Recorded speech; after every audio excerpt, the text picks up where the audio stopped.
Before you start your recording proper, it's always a good idea to make sure that you've set Audacity up to work the way you want it to. First place you need to go for this is to File and Preferences. You'll need to make sure that you've actually got the microphone working that you've got plugged in. So we'll go to Audio Input and Output, or I/O, and just check which device we're recording with. And yes, indeed, I am using the Blue Snowball, so that's okay.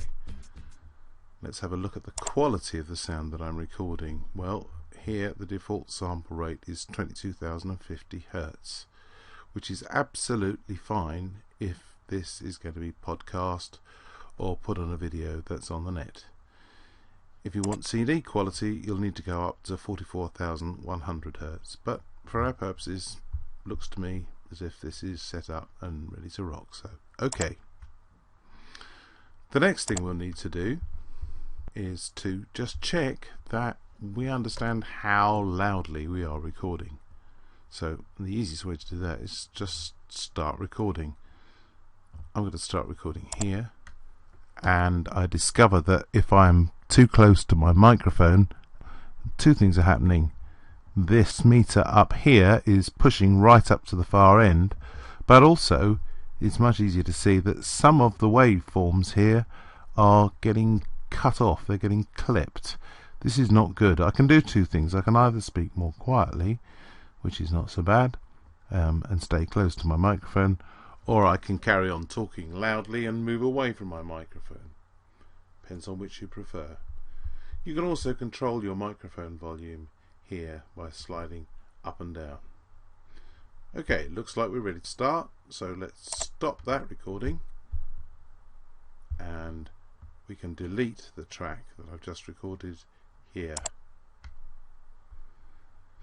So these controls here on the control toolbar are exactly what you'd expect them to be.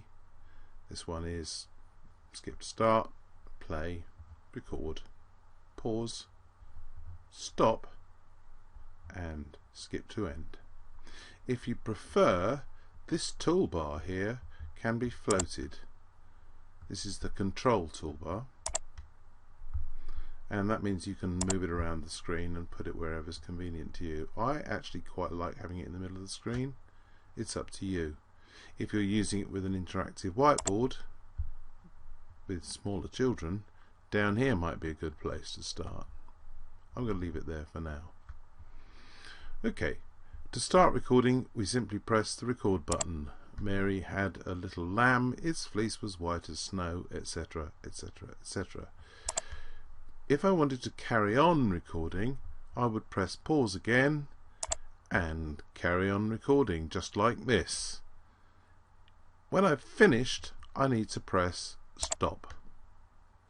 Now that's fairly obvious. What might not be quite so obvious that is, once you've pressed stop, if you start recording again, you'll start recording on a new track here. This may not be what you want. If that isn't what you want, then you'll need to use the pause button.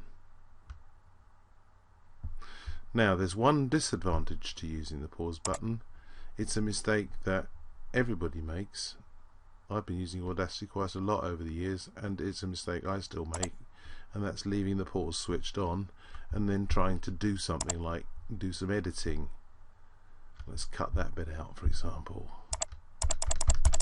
It doesn't work, and the reason is simple, is because it's been left on pause, so you need to watch out for that one. So away we go. If I actually want to edit something, I need to stop, and then the tools that I need here will be active.